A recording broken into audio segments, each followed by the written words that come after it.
So when I'm interviewing candidates, I really like to understand true examples of things in real life. So I can ask them, what are your strengths, what are your weaknesses? That's all fine and dandy, but I would love an explanation of at what time in your career have you used those strengths to overcome an obstacle? Or what time in your career have some of those weaknesses really hurt you in progressing within your career? I actually really like to ask the interviewee what their questions are. I learn a lot from someone by what questions they're asking me. Are they connecting those dots? Are they really digging to understand more about the company, the culture, the job itself? So for me, really having the candidate come with a list of questions and being really curious about the role is something that I really look for. They're coming out of college. What activities did they do while on campus? What internships did they do throughout their years? In my mind, internships is the number one most important thing that you can do in your college career. Are you organized, or can you work autonomously? Can you work with a team? Do you like merchandise? Do you have a passion for this product? You ask questions about whether people know how to open doors. Are they going to be more of a cold caller, or are they going to be more of an account manager? Asking them, do they like to read? And if so, what kinds of things do they read? People read a lot of the weekly magazines or even monthly magazines. They don't even realize they're reading about trending. So I'll get people say, yeah, well, I like to read People magazine. Okay, People magazine is actually great for our industry because they cover all your runways, they cover all your big award shows, and that's where trends are born out of. They're reading about trends without even realizing they're reading about trends. Something I will often ask is, do they or have they played sports? Not that that's the end-all be-all, but you tend to see athletes who have played in some type of team sport understand the team concept and understand that they need different position players to succeed on the field or on the court or on the ice, and same thing happens in business. You need different position players to be able to work and be successful as a team in business as well. My advice to people would be when interviewing is make sure you ask the questions of your boss. How do they manage? What's their style? If you like to work autonomously, are they going to give you the authority to make autonomous decisions? Also understanding them and their lifestyle in terms of, do they have a work-life balance? Because if they have a work-life balance, they're more likely to allow you to have one. If they don't, and the work is their life, they are then also more likely to expect the same of you. People will come in, straight out of college, or straight out if they come out of high school, entry level, which is usually a sales assistant, sales support side, and then kind of learn the business that way. When you talk to people in the industry who are hiring, you get two very different schools of thought. One is, I want to hire someone from the industry who knows the industry, who understands the industry, and already has all that knowledge. The other is, let's hire someone who is either out of school or not from the industry, because you can teach the industry, but you can't teach the intangibles. I like to know what it is that motivates them, right? And just go about some questions around what excites them, what motivates them. And then just some basic questions around, have you ever experienced this, or have you ever experienced that?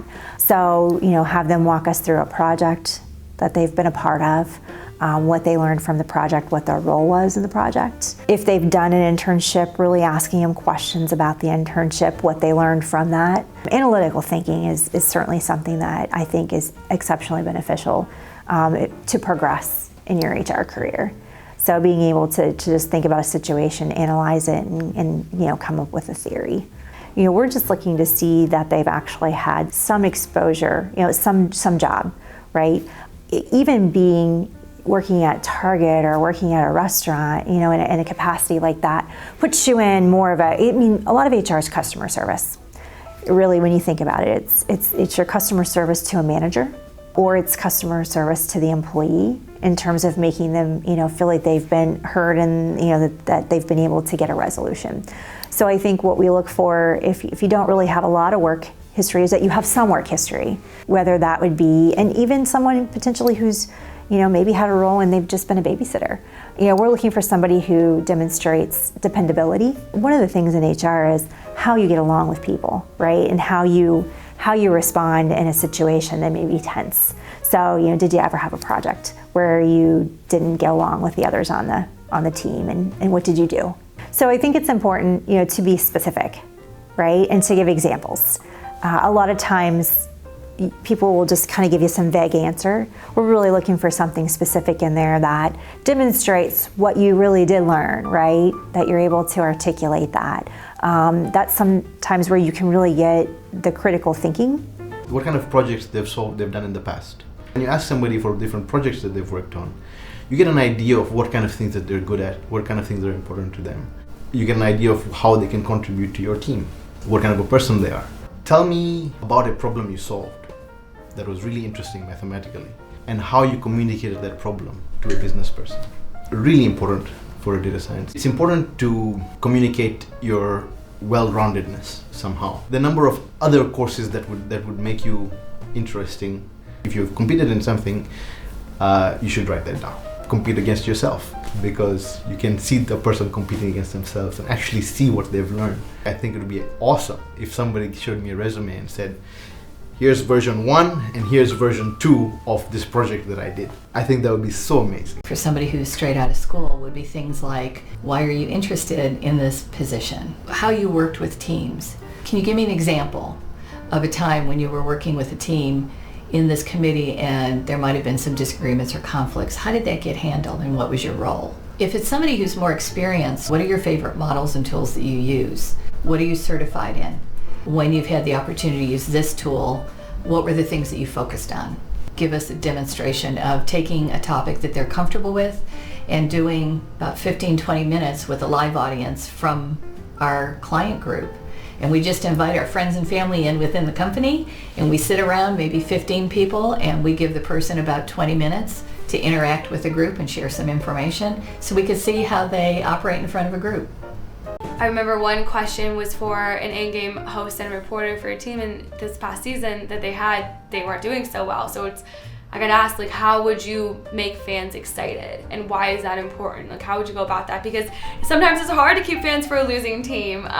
Unless you're very in debt to that team, it's hard to get people excited about a losing team. So how are you going to do that? How are you going to keep people engaged and keep the fan engagement and keep people rooting for the same team? So I think it truly just depends on what job you go for, but absolutely research ahead of time, know the network, try to find the news directors, try to find producers, try to find any connection that you may have, and just be as prepared as possible. What was your answer on how to make fans excited? Gotta bring energy, gotta bring presence, showing players off the field, having fun, kind of being able to help the fans get to know the players personally, not just on the field. I think that's huge with fan engagement. Creating hype videos, creating videos to get them excited for a matchup and just the flashiness. And again, I think truly being able to tell and get people to know the players off the field is also something that's very key. Why do you like to teach? And what is your background and my experience? So having experience is really helpful. But the nice thing along the way too is I've been able to be my own manager and boss, so I've been able to create my own vision.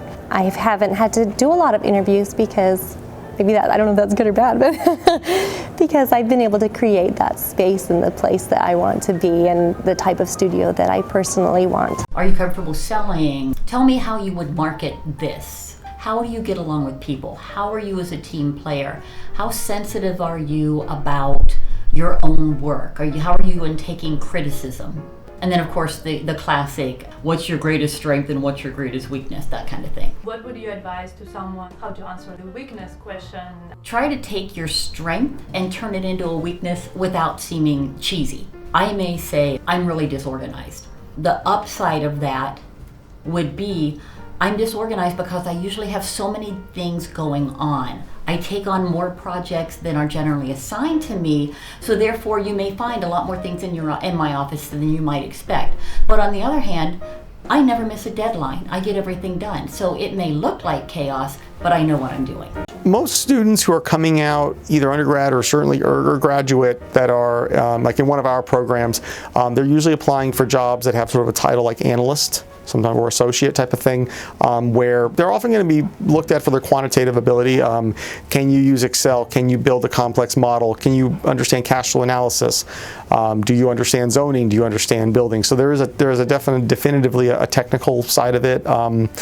that I think most people they expect from a graduate of a real estate program, especially one like ours.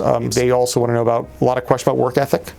Our field is sort of a derivative set sort of from the finance realm. So some of the war stories you may have heard about investment banking, about the 80, 100-hour weeks.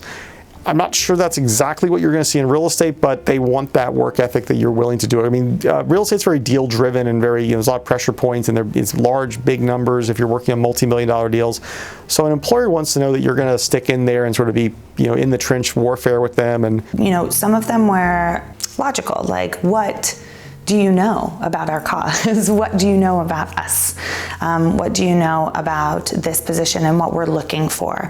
I think recognition of that why and the understanding of the why does this work get done can be really important.